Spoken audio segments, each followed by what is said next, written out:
Hey guys, what's going on? It's Mikey. I just wanted to give you a quick tip today.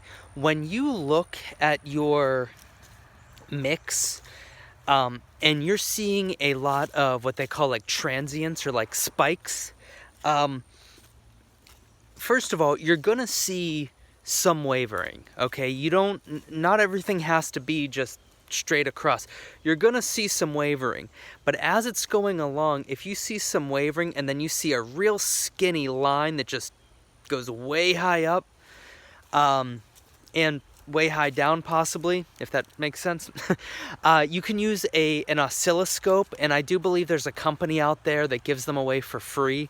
It's a free download. I just can't remember it right now. It's real popular, but if you just download that, you'll be fine. But you need a way of looking at your waveforms.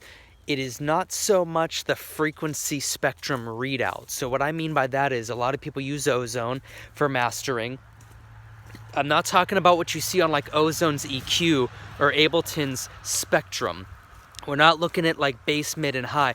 We're using an oscilloscope to look at the actual waveform of your overall song, or your kick drum, or your snare drum, or your vocals, whatever it may be. Anytime you see one of those lone, real long lines, high spikes in volumes, a transient, even if you can't really hear the spike in volume, and sometimes you can't, it could be a click or a pop. It could be a sample that was kind of not really treated the right way. It could even be artifacts from improper compression, if you will. Or what it most of the time is in my productions is it's a buildup of frequencies and a buildup of sound where the drop is. So, you've got a riser, or like a down riser, down lifter. You've got a crash cymbal. Obviously, you have your kick. You might have a clap or a ride hitting on the downbeat of the kick. Plus, you possibly have your lead sound.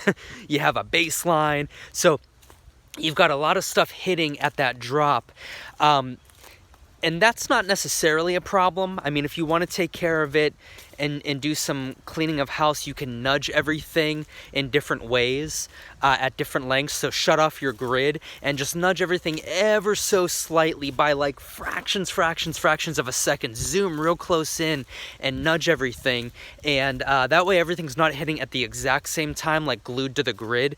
You shouldn't be able to hear the audible difference, but as long as you adjust it, there'll be like, whatever you want to say, kind of like mathematically, technically a difference. That way they're not all hitting at once, so that can be helpful. But even still, if you're seeing those transients at the drop there, you can use something like a limiter or a hard clipper, or kind of extreme compression, and just find a way using those tools to minimize that spike, because that's gonna not necessarily kill your mix. You won't necessarily be able to hear it, but it's going to kill your ability to really squeeze volume from your master, and it's going to eat up headspace, and it's going to trigger the compressor and or the limiter before everything else. So it's okay to see wavering in your waveform, and it's okay to see some spikes, but if you're seeing some lone guys that are just like super long hairs that you forgot to cut them. Use a hard clipper, use a compressor, a limiter,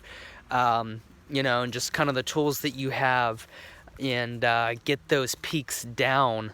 And it shouldn't be very many, although I have seen on certain instruments, like I use a lot of horns, fog horns and horns like that in my productions, and a lot of steel drums, obviously, and sometimes they can have a lot of crazy transients in there, so a limiter can do the trick. So I hope that helps you guys a lot, and just look out for it. It's something that a lot of people don't talk about, but it's something that should be talked about, because it's that fine detail that a lot of people don't get, and a lot of these tutorials that aren't outside and are in the studio, and yet simple things like that aren't mentioned, and people are like, mastering is so hard. Well, when you have whacked out transients like that, it definitely is.